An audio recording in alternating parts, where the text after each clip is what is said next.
다 같이 마음과 뜻과 정성을 다해서 새벽 기도해 드리겠습니다. 그는 몸인 교회의 머리시라. 그가 근본이시요 죽은 자들 가운데에서 먼저 나신 이시니 이는 친히 만물의 으뜸이 되려 하시며 그의 십자가의 피로 화평을 이루사 만물 곧 땅에 있는 것들이나 하늘에 있는 것들이 그로 말미암아 자기와 화목하게 되기를 기뻐하심이라. 아멘. 다 같이 찬송가 73장 부르겠습니다. 73장입니다.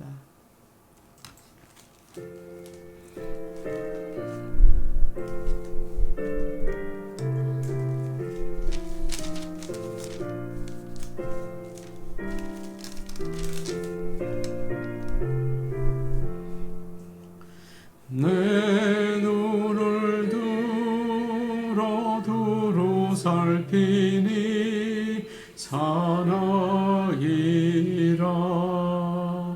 날 돕는 구원 어디서 오나 그 어디서 하늘과 땅을 지은 여호와 날 도와주심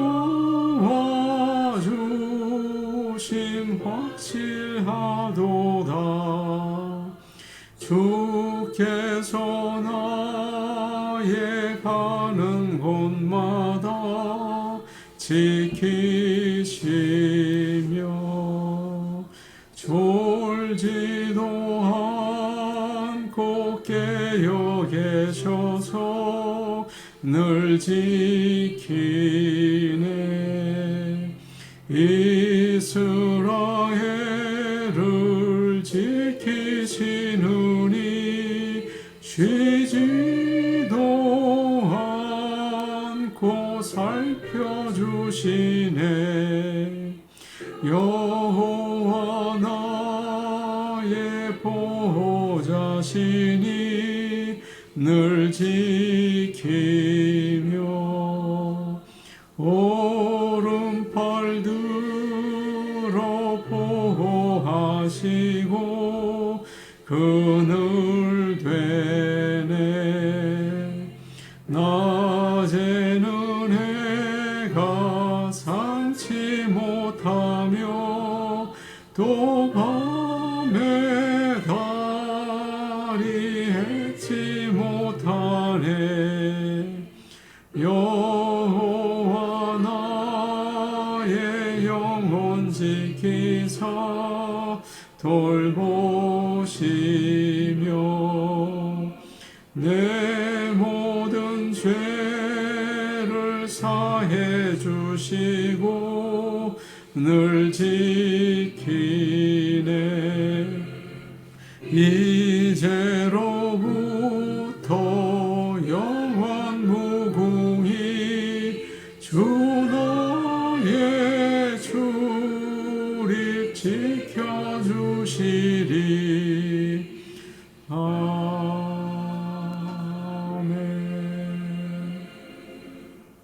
찬송가 287장입니다. 287장입니다.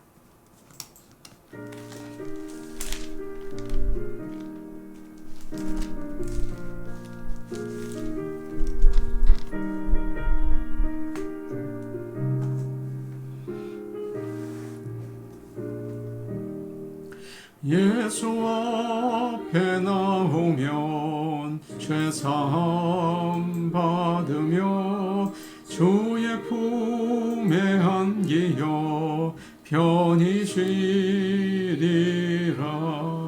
우리 주만 믿으면 모두 구원 얻으며 영생 홍락멸유관 확실히 받겠네. 예수 앞에 나와서 은총을 받으며 마음의 기쁨 넘치어 감사하리라. 우리 주만 믿으며 모두 구원 얻으며 영생 복락 멸류관 확실히 받겠네. 예수 앞에 설 때에 흰 옷을 입으며 밝고 빛난 내 집에 길이 살리라. 우리 주만 믿으면 모두 구원 얻으며 영생 복락 멸류관 확실히 받겠네. 하나님 말씀 같이 보겠습니다. 하나님의 말씀은 신약성경 베드로전서 1장 1절에서 2절 말씀입니다.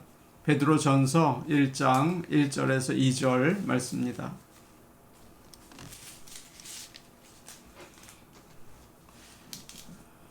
신약성경 376페이지에 있습니다. 376페이지에 있습니다. 베드로전서 1장 1절과 2절 말씀을 저희가 한 목소리로 같이 읽겠습니다. 예수 그리스도의 사도 베드로는 본도, 갈라디아, 갑바도기아, 아시아와 비두니아에 흩어진 나그네 곧 하나님 아버지의 미리 아심을 따라 성령이 거룩하게 하심으로 순종함과 예수 그리스도의 피 뿌림을 얻기 위하여 택하심을 받은 자들에게 편지하노니 은혜와 평강이 너희에게 더욱 많을지어다. 아멘. 오늘 말씀에 나와 있는 것처럼 은혜와 평강이 모든 성도들에게 더욱 많이 임하기를 원합니다. 평강, 샬롬이죠. 여러분의 삶 가운데 그리스도가 주시는 평강이 있기를 원합니다. 우리는 불안한 시대에 살고 있습니다. 몇 년 전부터 코로나 팬데믹이라고 정말 초유의 사건 아닙니까? 온 세계의 흐름이 멈추어 섰습니다. 백신이 생겨서 맞기는 하지만 또 변이가 또 생기면서 다시 감염이 되고 그런 일들이 반복되고 있습니다. 그러는 가운데 교회들이 약해지고 교인들의 수가 많이 줄어든다고 해요. 우크라이나에서 전쟁이 일어나서 아주 길어지고 있습니다. 생활에 필요한 자원들이 전 세계적으로 부족한 현실이 우리 앞에 다가오고 있어요. 기후도 마찬가지죠. 기후의 위기가 피부에 와닿고 있습니다. 여러분도 느끼시죠? 자연재해가 계속 생기고 지금 날씨가 정상적이지 않은 것을 우리는 보게 됩니다. 도대체 미래가 어떻게 될지 불안한 상황에서 우리는 살고 있어요. 오늘 나의 생활의 중심을 어디에 두어야 하는지, 미래의 소망을 과연 어디에 붙들고 나가야 하는지 모든 게 불투명할 뿐입니다. 믿는 우리는 오직 반석이 되시는 예수 그리스도, 진리이신 하나님의 말씀을 붙들고 나가야 합니다. 이 아침 우리에게 하나님께서 말씀을 통해서 새로운 희망을 주시기를 원합니다. 베드로 전후서, 야고보서, 요한 1, 2, 3서 이런 성경들은 어떤 특정한 교회에 보내진 것이 아니죠. 모든 교회들이 읽을 수 있도록 보내졌기 때문에 이런 말씀들을 공동서신이라고 우리는 부릅니다. 베드로전서는 사도 베드로가 1절에 나와 있는 것처럼 본도, 갈라디아, 갑바도기아, 아시아, 비두니아 거기에 있는 교회들에게 보낸 편지입니다. 베드로전서라는 이 짧은 편지에는 기독교에 필요한 모든 말씀이 요약되어 있다고 합니다. 어떤 사람이 처음 예수를 믿고 세례를 받고 믿는 사람이 되려고 할 때 꼭 알아야 하는 기본적인 말씀들, 그리고 앞으로 크리스천으로 어떻게 살아가야 하는지에 대한 아주 기본적인 가르침, 그런 것들이 다 들어있어요. 참 귀한 말씀이죠. 1절 말씀 우리가 다시 한번 보겠습니다. 1절 말씀입니다. 시작. 예수 그리스도의 사도 베드로는 본도, 갈라디아, 갑바도기아, 아시아와 비두니아에 흩어진 나그네. 우리는 어려움에 처해 있는 낙심한 교인들을 붙들어 줄 때 어떻게 합니까? 그를 찾아가서 만나고 그 어려운 사정 이야기들을 들어주고 또 거기에 공감하는 말을 해주고 그렇게 사람들을 위로하죠. 그걸 이제 가장 좋은 방법이라고 생각을 해요. 물론 개인들에게는 그런 방법이 필요합니다. 그러나 교회 전체가 침체에 빠지고 낙심 가운데 있을 때 어떻게 해야 될까요? 교회에 힘을 주고 일으키는 방법이 어떤 게 있겠습니까? 항상 중요한 것은 하나님의 말씀을 다시 가르쳐 주는 것입니다. 기본적인 구원의 메시지를 전해주는 것이죠. 하나님에게만 은혜와 축복이 충만합니다. 그러나 우리가 때로 말씀이 부족하고 말씀을 올바로 전하거나 듣지 못할 때 그 은혜와 축복을 받지 못하는 거죠. 그래서 아무리 어려움이 있다고 해도 하나님의 말씀을 정말 바르게 증거하고 그것을 우리가 들을 때 성도들은 이 세상 사람들이 도대체 이해할 수 없는 능력을 받고 희망을 얻게 되는 것입니다. 그런 놀라운 역사가 이 불안한 시대를 지내는 우리 믿는 자들에게 부어지기를 간절히 원합니다. 아멘. 운동선수들에게 힘드니까 그냥 집에 가서 편히 쉬라 그러면 좋아하겠습니까? 그렇지 않습니다. 그것이 선수들이 원하는 게 아닙니다. 오히려 있는 힘을 다해서 열심히 연습하고 어려운 상대와 경기를 해서 이길 때 그들은 참된 기쁨을 얻게 되죠. 마찬가지입니다. 믿는 우리들도 그냥 집에서 편안하게 쉬세요. 교회에 나올 필요도 없습니다. 기도도 할 필요가 없습니다. 그러면 좋아하겠습니까? 아니에요. 그거 싫어합니다. 세상에 많은 어려움이 있지만 믿음으로 승리해 내기를 원하는 거예요. 믿는 사람들의 모습입니다.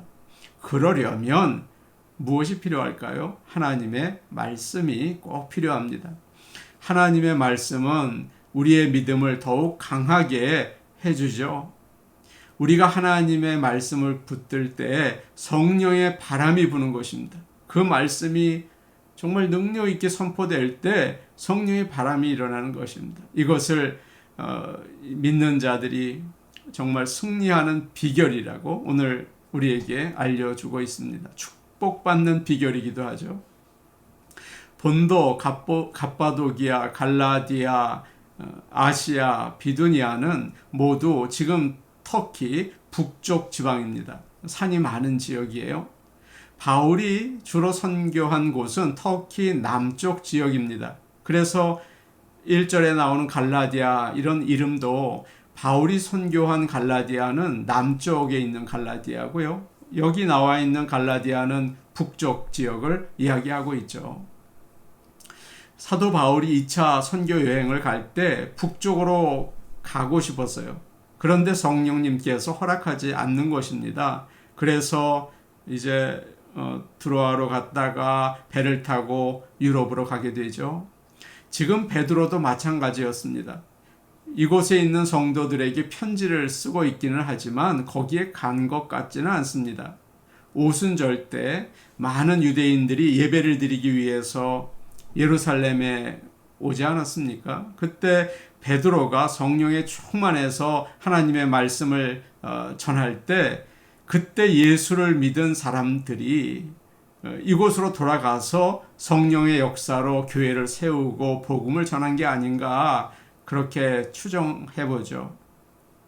나중에 발견된 역사적 자료에 따르면 지금 1절에 나와 있는 이 지역 크리스천들이 정말 너무나 많아져서 이방 신전들은 다 내팽개치고 찾는 자도 없었다고 해요. 그곳에 믿는 자들은 아침 해가 뜨기 전에 모여서 예수님을 찬양하고 예배드리고 도둑질이나 간음이나 다른 부도덕한 일들을 하지 않았다는 겁니다. 그러나 로마 시대의 박해는 아주 심했어요. 네로 황제부터 콘스탄틴 대제에 이르기까지 한 10번에 걸쳐서 큰 박해가 있었는데요. 심한 박해가 있었던 곳 중에 하나가 바로 이곳입니다. 굉장히 어려웠죠. 교회가 없어지기까지 하고 사람들은 숨어 있어야 했고 그랬죠. 그런 상황에 믿는 자들이 어떻게 살아야 하는가, 어떤 소망을 가져야 하는가, 사도 베드로가 그 이야기를 우리에게 전해주고 있는 것입니다. 지금 예수 그리스도의 사도 베드로는 그 지역에 흩어져 있는 나그네에게 편지를 쓴다라고 인사를 합니다. 1절의 끝에 나그네라는 말이 나오죠. 이 말은 헬라어로 디아스포라라는 말이에요. 아마 여러분 들으셨을 겁니다. 전 세계에 흩어져 있는 유대인들을 말하죠. 이스라엘 백성들은 하나님께 범죄를 하고 아수르와 바벨론에 의해서 이제 포로로 잡혀가고 그 땅에 살지 못하게 쫓겨났죠. 전 세계로 흩어지게 되었습니다. 마찬가지로 지금 여러 곳에 흩어져 있는 교회들을 가리켜서 디아스포라, 나그네다 이렇게 부른 거예요. 다른 나라에 가서 온갖 고생과 서름을 당하고 또 그곳 사람들에게 따돌림을 받으면서 사는 크리스천들, 이민자인 우리에게는 왠지 더 와닿는 말씀이라고 할 수 있죠. 나그네입니다. 우리도 마찬가지로 이 세상에 완전히 적응해서 살 수 없는 나그네예요. 우리의 고향은 하늘나라이지 않습니까? 그러나 이 땅에 잠시 머물면서 예수 그리스도를 증거하는 삶을 살도록 부름을 받은 것입니다. 2절 말씀을 우리 같이 보겠습니다. 2절 말씀입니다. 함께 보십니다. 시작. 곧 하나님 아버지의 미리 아심을 따라 성령이 거룩하게 하심으로 순종함과 예수 그리스도의 피 뿌림을 얻기 위하여 택하심을 받은 자들에게 편지하노니 은혜와 평강이 너희에게 더욱 많을지어다. 아멘. 하나님 아버지의 미리 아심을 따라 택하심을 받은 자들에게 편지한다라고 이야기를 합니다. 사도 베드로는 하나님 아버지가 너희를 그저 택하셨다 그렇게 단순하게 말하지 않죠. 그 앞에 곧 하나님 아버지의 미리 아심을 따라 택했다 그렇게 이야기를 해요. 하나님은 누구를 선택할지 전혀 모르고 계시다가 이 사람이 좋겠다 부르신 게 아니죠. 미리 다 알고 부르셨다는 겁니다. 빌립이 자기 친구 나다나엘에게 예수님을 만나러 가자고 이제 이야기를 합니다. 그런데 나다나엘은 예수님이 나사렛 출신이라는 말을 듣고 대단히 실망을 해요. 나사렛에서 무슨 선한 게 날 수 있겠느냐 그런 말을 하죠. 그런데 이런 선입견을 깨는 일이 있었습니다. 주님이 벌써 이미 나다나엘을 알고 계셨다는 거예요. 이는 참 이스라엘 사람이다. 그에겐 간사한 것이 전혀 없도다 라고 주님이 얘기를 하셨죠. 예수님은 나다나엘이 하나님 앞에서 올바로 살려고 애쓰는 사람이라는 것을 미리 알고 계셨어요. 그러자 나다나엘이 어떻게 저를 아십니까? 빌립이 너를 부르기 전에 네가 무화과 나무 아래 있을 때 보았다 라고 하셨습니다. 깜짝 놀랐죠. 그가 거기에 있었던 것은 아무도 모르고 나다나엘과 하나님 둘만 알고 있었거든요. 그런데 예수님께서 알고 계셨던 것입니다. 나다나엘은 거기서 거꾸러지면서 당신은 하나님의 아들이십니다. 이스라엘의 임금이십니다. 라고 신앙을 고백합니다. 우리가 하나님을 믿고 사는 이유가 무엇입니까? 우리 하나님께서 나를 아신다. 나의 사정을 자세히 알고 계시다는 거죠. 때로 하나님께서 나에게 말씀하시는 것처럼 우리가 하나님의 말씀을 읽거나 들을 때 그런 경험을 하시죠. 어떤 때는 지금 내 처지에 딱 맞는 은혜를 베푸셔요. 그래서 하나님이 나와 함께 계시는 것을 깨닫게 됩니다. 예수님은 제자들에게 말씀하셨어요. 내가 너희를 고아와 같이 버려두지 않고 너희에게 오리라. 하나님께서 나를 아시고 부르셨습니다. 미리 구원의 계획을 창세전부터 세우시고 나를 믿게 하시고 나를 앞으로 인도하실 것입니다. 처음에 예수님을 믿는 일도 참 어렵죠. 그러나 이 악한 세상에서 믿음을 계속 지키고 나간다는 것은 더 어려운 것 같아요. 어떻게 우리가 끝까지 믿음을 지키고 하나님이 주시는 사명을 감당하며 살 수 있을까요? 이 세상에서 말입니다. 우리는 불안한 시대를 살고 있지 않습니까? 언제 더 큰 재앙이 임할지, 또 언제 전쟁이 일어날지 모르는 불투명한 세상이에요. 그러나 우리를 지켜주시는 든든한 밧줄은 내가 모르지만 하나님이 나를 아시고 보셨다는 겁니다. 하나님께서 우리를 끝까지 포기하지 않고 지켜주시고 인도하신다는 거죠. 교회가 있지 않습니까? 이 교회는 우리가 열심히 전도해서 한 사람, 두 사람 모여서 된 것이 아닙니다. 사람들이 하나님을 믿고 싶어서 서로 마음을 합해서 그래야 우리 세우자 그래서 생긴 것도 아닙니다. 우리가 모이고 싶어서 모인 것이 아니에요. 교회는 하나님께서 미리 아신 자들을 부르시고 인도하신 거죠. 세상이 멸망의 길을 간다고 해도 오늘날 포스트 모더니즘 얼마나 사람들로 하여금 예수에게서 멀어지게 합니까? 교회들이 다 없어진다고 해도 하나님은 그 가운데 미리 아신 자들을 부르시고 지키세요. 아멘.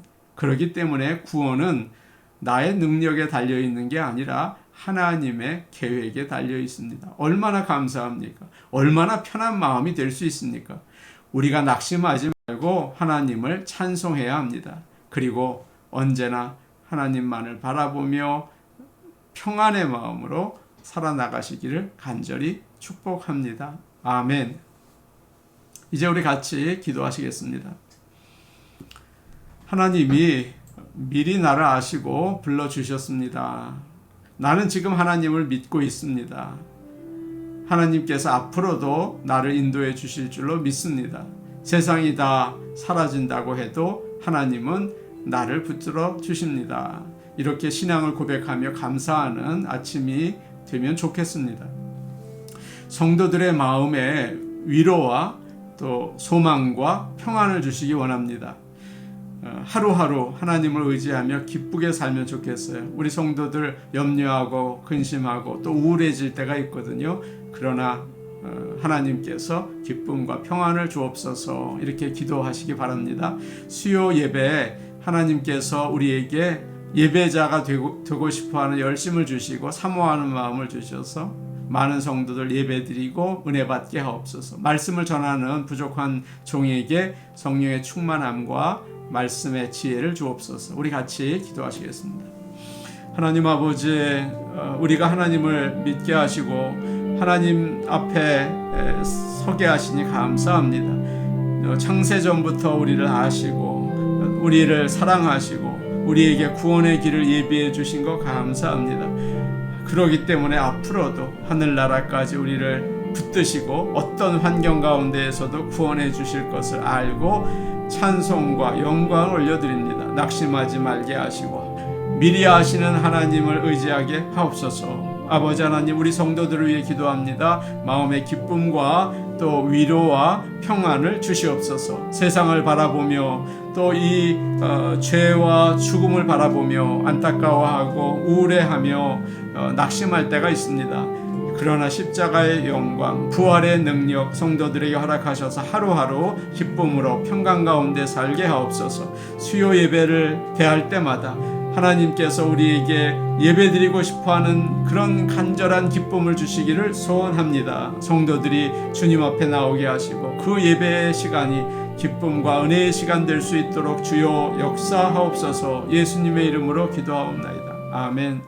하나님 아버지, 이 과학 만능과 이 불투명하고 죄가 가득한 세상 가운데, 또 하나님이 없다고 하는 포스트 모더니즘 세상 가운데 우리를 미리 아시고 불러주시니 감사합니다.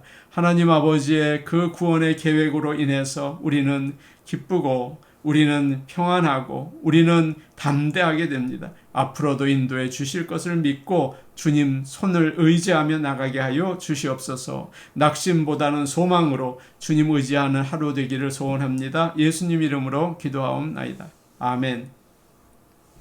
구원은 나의 능력이 아니라 하나님의 계획이 있죠. 하나님 의지하며 나가시기를 바랍니다. 개인 기도하시겠습니다.